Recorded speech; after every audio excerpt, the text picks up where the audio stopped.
bersyukur kepada Allah Subhanahu wa taala. Alhamdulillah, hari ini, malam ini kita memasuki 10 malam akhir bulan Ramadan, di mana di 10 akhir bulan Ramadan ini ada satu malam yang disebut dengan malam yang sangat istimewa, malam 1000 bulan, yaitu malam Qadar. Mudah-mudahan kita bisa memperolehnya itu dengan cara melakukan amalnya, dan salah satu amalnya adalah i'tikaf. Salawat dan salam tidak lupa pula kita mohon kepada Allah, semoga dicurahkan untuk kekasih Allah Nabi Muhammad sallallahu alaihi wasallam. Allahumma shalli ala Muhammad wa ala ali Muhammad. Dan kita juga tidak lupa membacakan salam kepada Nabi kita, membacakan assalamualaikum ya Rasulullah. Apalagi kalau salawat dan salam kita terbaca di depan maqam Rasulullah sallallahu alaihi wasallam di Raudhah, maka akan lebih terasa nikmatnya saat itu. Maka bagaimana caranya? Tentu kita melakukan haji, tidak bisa haji umrah. Nah, bagi bapak dan ibu yang ingin umrah, tidak bisa kita bantu untuk mendaftarkannya. Bapak dan ibu, baik, yang akan kita bahas pada malam ini yang sering menjadi luput bagi kita untuk memperhatikannya, padahal ini penting sekali. Apa itu? Yaitu mukaddimah yang dibaca oleh setiap ustadz mubalik buya pada awal dia akan berceramah. Padahal ini mengandung makna yang sangat agung dan penting, dan dia mengandung pesan-pesan tauhid. Yang namanya mukaddimah. Mukaddimah. Misalnya bapak dan ibu kalau kita baca buku kan, mukaddimah itu dulu ibu ya. Karena mukaddimah menggambarkan isi daripada buku. Nah, saya malam ini akan mencoba membahas beberapa mukaddimah yang dibaca oleh para ustaz-ustaz kita. Tadi saya baca mukaddimahnya begini. Alhamdulillahillazi hadana lihaza wa ma kunna linahtadiya laula an hadana Allah. Enggak ada bapak dan ibu sudah hafal. Artinya alhamdulillahillazi hadana. Segala puji bagi Allah yang sudah menunjuki kita, memberikan hidayah kepada kita. Ya, alhamdulillahillazi hadana lihaza wa ma kunna linahtadiya laula an hadana Allah. Seandainya bukan Allah yang memberikan hidayah, maka kita tidak akan mendapatkan hidayah. Nah, ini makna arti daripada mukaddimah itu tadi. Nah, mari kita lihat Bapak dan Ibu, apa kandungan daripada mukaddimah ini. Alhamdulillahillazi hadana lihaza. Segala puji bagi Allah. Jadi kalimat pertama kita baca dulu alhamdulillah, terpuji Allah. Kenapa harus kita puji Allah? Karena memang semua yang kita nikmati ini adalah karunia dari Allah Subhanahu wa taala.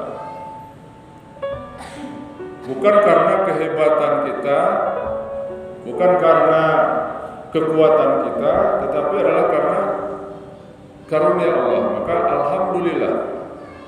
Nah, orang kan begini sekarang Bapak. Kalau anaknya juara, kalau anaknya sukses, yang dia puji adalah kehebatan anaknya. Aina Allah, di mana Allah? Nah, padahal kita tahu bahwa orang lahir ke dunia dalam keadaan bodoh. La ta'lamuna syai'an, tidak mengetahui sesuatu pun. Maka ada proses belajar.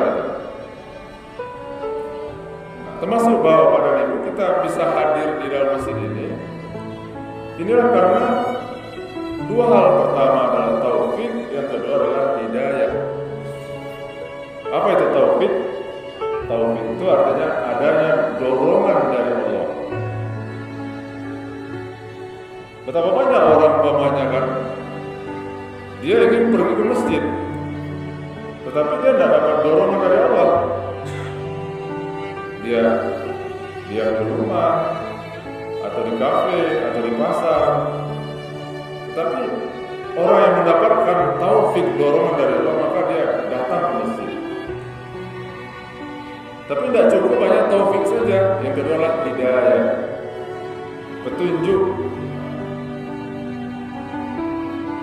petunjuk dari Allah. Walaupun ada taufik dorongan, tapi tidak ada petunjuk dari Allah, maka juga tidak sampai. Maka kedua-duanya Bapak dari itulah ya yang kita butuhkan dalam hidup ini, taufik dan hidayah. Makanya kalau protokol kan, habis dia menutup acara, wabillahi taufik wal hidayah.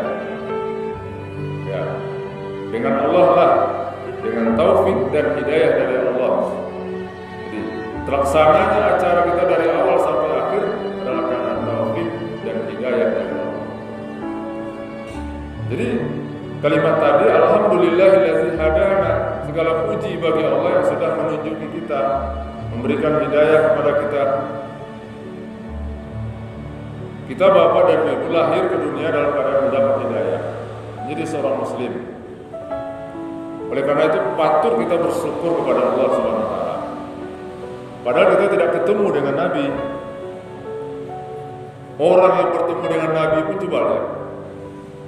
Ya 23 tahun bertemu dengan Nabi, Abu Lahab, Abu Jahal, tidak dapat hidayah. Kita tidak bertemu dengan Nabi, tapi diberi oleh Allah kita hidayah.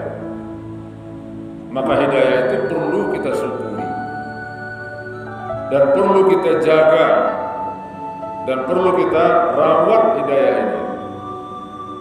Kenapa?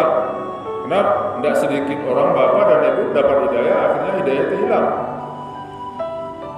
Dia menjadi orang murtad. Itulah sebabnya di surat Al-Fatihah itu kita baca ihdinas siratal mustaqim. Tunjuki kami Allah jalan yang lurus. Itu kita baca terus dalam sholat. La sholata liman lam yaqra bi Fatihatil kitab, tidak sah sholat kalau tidak membaca surat Al-Fatihah. Kenapa? Karena di sana ada sebuah doa kita. Ya Allah, tunjuki kami kepada jalan yang benar, jalan yang lurus. Apa maknanya kita membaca itu? Ibaratnya bapak dan ibu kita umpamanya bertanya kepada orang, di mana alamat si fulan dan si fulana? Kalau orang itu mengatakan, oh kalau bapak mau ke rumah si fulan, maka bapak sana jalan terus, nanti belok kanan, lurus dan belok kiri. Bukan itu yang kita maksud dengan ihdinas siratal mustaqim. Tapi kalau kita membaca ihdinas siratal mustaqim, kita minta kepada dia, antarkan kami kemana alamat si fulan. Nah, inilah makna dari ihdinas siratal mustaqim itu Bapak. Maka hidayah itu penting. Ya. Kita meminta kepada Allah hidayah itu sampai akhir hayat kita.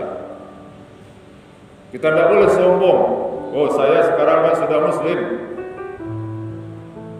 Kita punya musuh Bapak dan Ibu. Musuh bebuyutan kita adalah iblis, syaitan, yang dia sudah bersumpah di hadapan Allah sampai akhir hayatnya, sampai akhir zaman akan menggelincirkan manusia ini. Berarti apa? 24 jam iblis itu akan selalu menggoda kita. Nah, jangan heran kalau ada orang mulai balik berakal, tetapi di akhir hayatnya dia menjadi murtad. Na'udzubillah min dzalik. Kenapa begitu? Karena itulah hebatnya iblis, setan menggoda. Tapi ada juga orang mulai dari balik berakal sampai umur 50, umur 55, dia ini orangnya tidak sholat, tidak puasa, membangkang kepada Allah,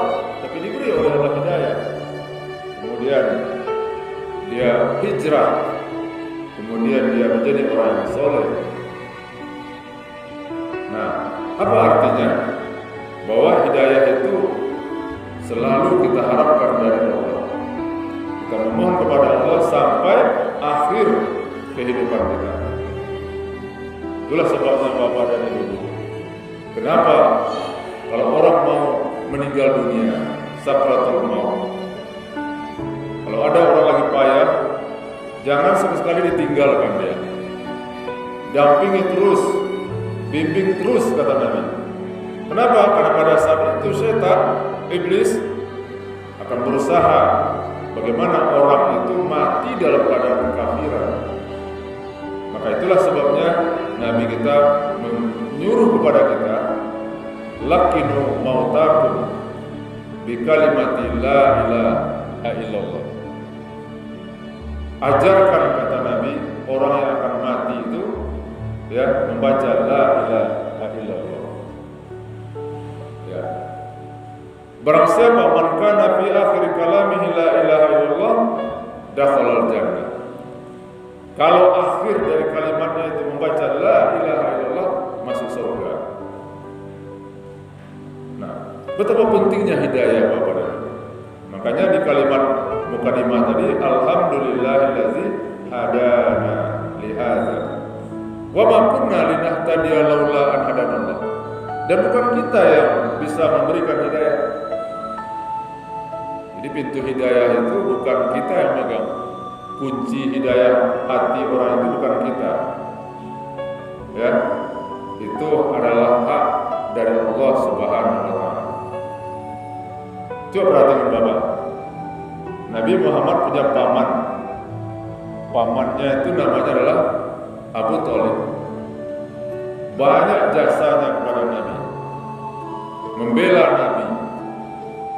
Tapi apa yang terjadi di akhir hayatnya? Dia mati bukan dalam keadaan muslim, tapi mati dalam keadaan musyrik. Ya, Nabi ingin kalau pamannya itu masuk Islam. Ketika pamannya akan mengembuskan nafas terakhirnya, maka Nabi mendampinginya, masih mengajak. Kata Nabi, wahai pamanku, ucapkanlah la ilaha illallah, asyhadu an la ilaha illallah wa asyhadu anna Muhammadar Rasulullah. Tetapi di sekitar Abu Thalib itu ada Abu Lahab, Abu Jahal, yang ingin mempengaruhi juga agar Abu Thalib tidak memeluk Islam. Para Nabi itu kan, Nabi, ya ternyata Nabi tidak bisa membuat seseorang itu menjadi seorang Muslim. Siapa yang membuat orang itu mendapatkan hidayah? Dialah Allah Subhanahu wa taala.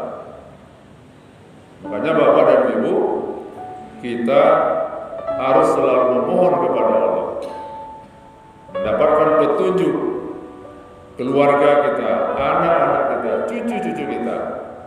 Kita minta kepada Allah selalu. Agar apa? Agar anak-anak kita, cucu-cucu kita, keluarga kita selalu diberi oleh Allah hidayah. Jangan sampai mereka kehilangan hidayah. Cuma tugas kita adalah mengajak. Tugas kita adalah mendakwahi. Inilah perlunya dakwah. Inilah perlunya tabligh. Tetapi apa? Yang membuat orang itu taat atau tidak, itu bukan manusia. Tugas kita adalah bagaimana mengajak mereka. Maka Allah lah nanti akan memberikan hidayah kepada mereka. Maka jangan ada istilah itu, inyo itu tidak akan bisa baik menjadi orang. Lata tutup pintu hatinya, tidak boleh. Kenapa? Karena bagi Allah Subhanahu wa taala tidak ada yang susah. Disitulah perlunya kita berdoa.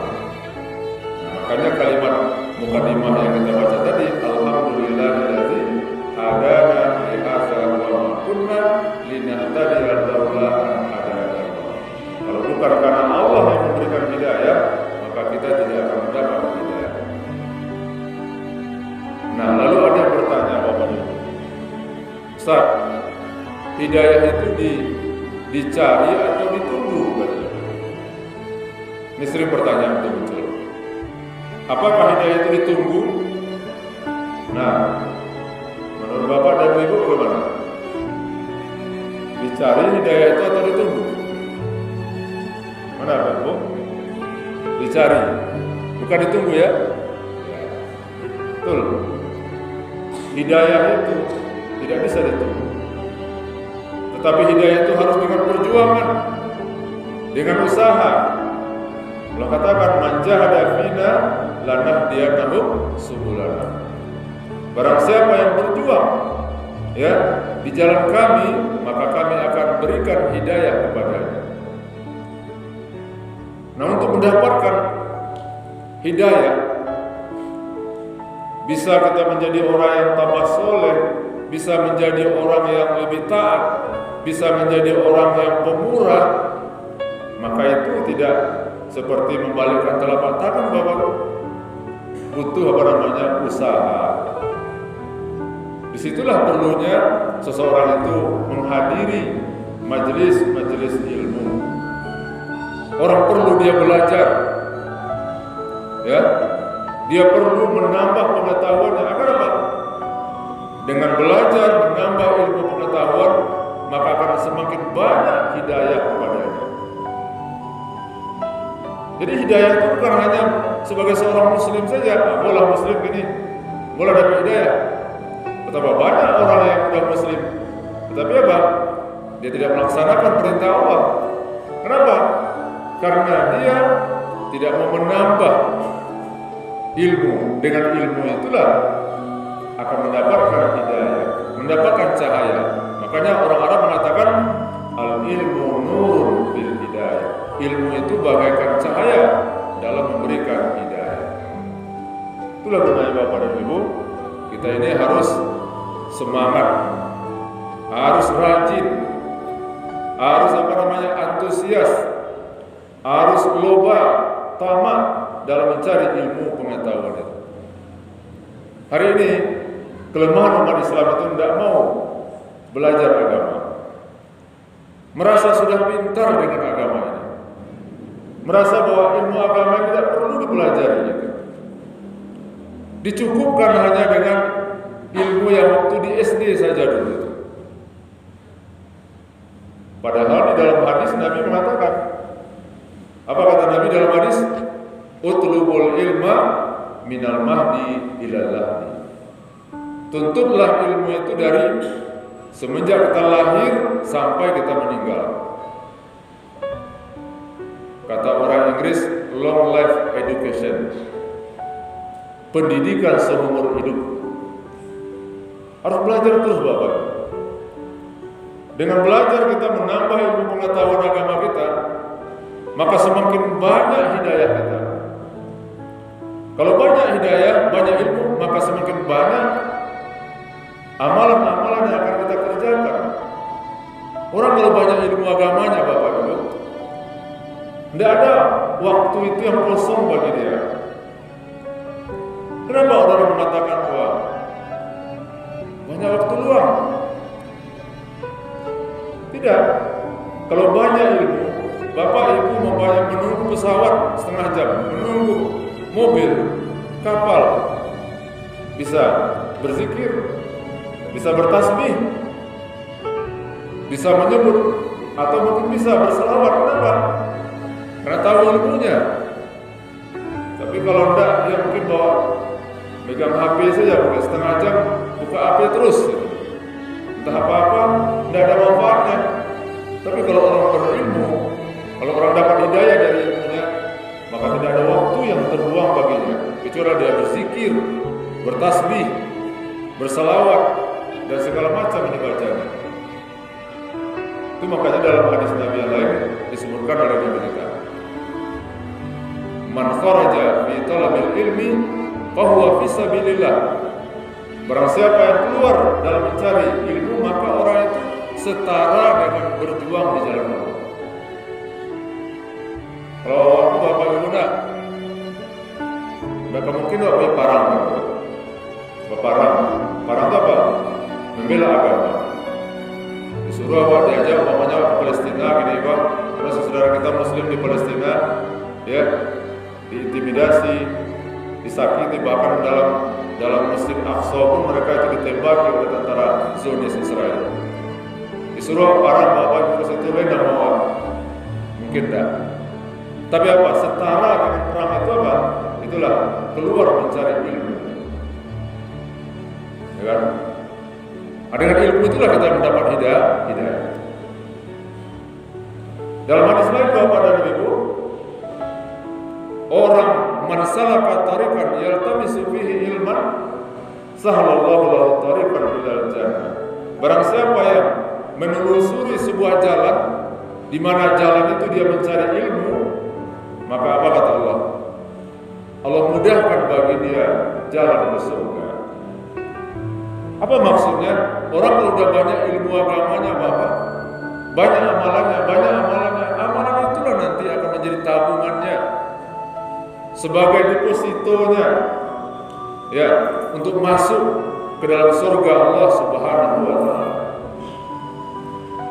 Kalau tidak punya ilmu agama, ya pas-pasan saja.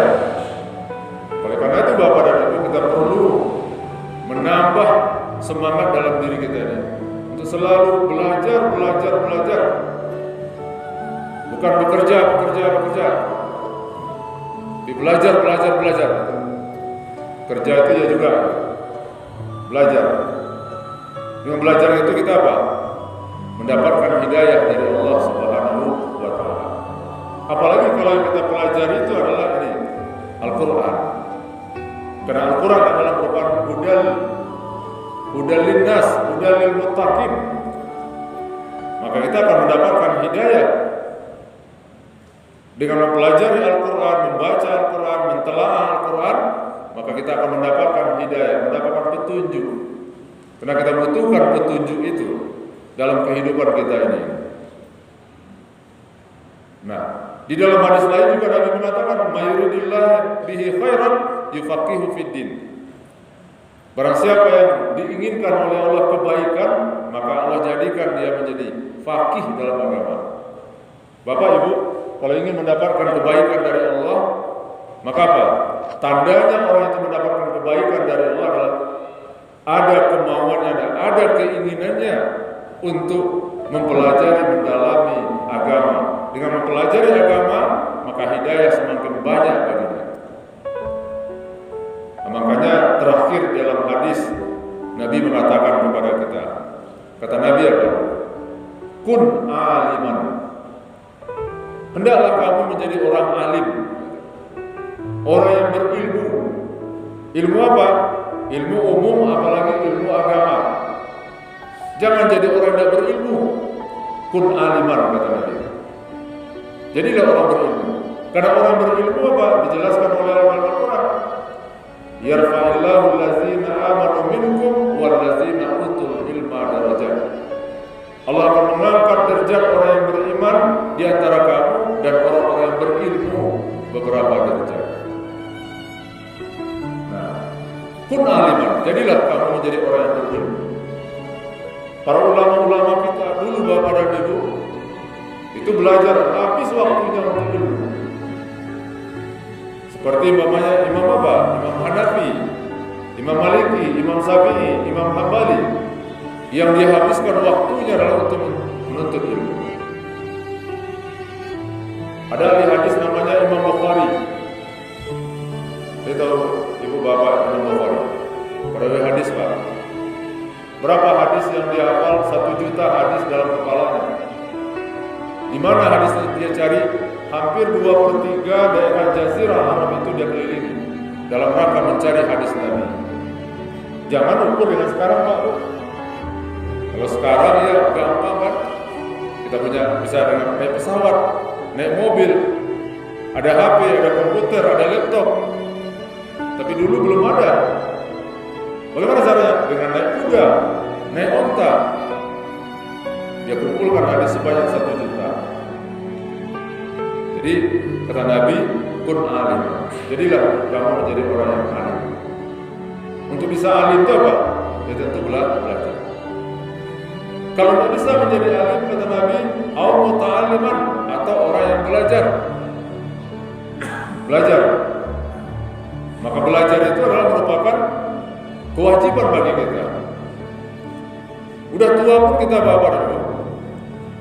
Kita berapa umur kita mungkin? Ada kepala 5, kepala 6, kepala 7. Harus belajar terus. Tambah terus ilmu pengetahuan agama kita. Kenapa? Karena untuk bisa kita husnul khatimah saja itu harus punya ilmu.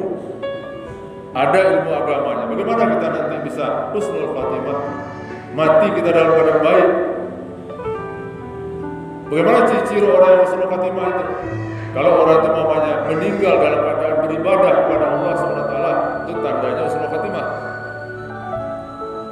Sekitar 10 hari yang lalu kalau tidak salah lebih, ada seorang imam, dia imam di Masjid Ikhlas, Masjid Ihsan di Kampung Manggis. Kemudian Ramadan dia menjadi imam di Masjid Nurul Hidayah di Selain Bawah. Baru selesai sholat apa? Sholat tarawih, sholat witir. Kemudian pingsan, kemudian dibawa ke rumah sakit dan meninggal. Kalau itu matinya bagaimana? Ya, husnul khatimah insyaallah. Tapi yang kita takutkan su'ul khatimah, mati dalam keadaan berbuat dosa. Karena Nabi mengatakan mata nasu bima ya'isu bi, seseorang itu akan mati meninggal sesuai dengan amalan akhirnya. Ibunda Aisyah istri Rasulullah meninggalnya Pak Bu di bulan puasa sesudah sholat witir meninggalnya tanpa sakit.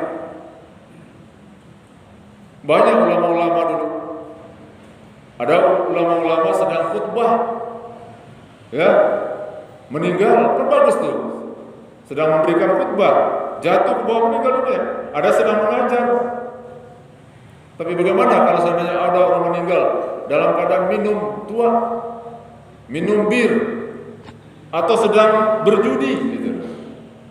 Itulah bentuk meninggal dalam keadaan su'ul khatimah. Makanya kita di dalam doa kita diajar oleh Nabi kan, Allahumma khtim amalana wa ajalana bi husnil khatimah. Ya Allah, akhirilah ajal kami dengan husnul khatimah. Wala taqtim amalana wa ajalana bi su'il khatimah. Jangan kau akhiri hidup kami dengan yang buruk. Nah, Bapak dan Ibu, jadi belajar.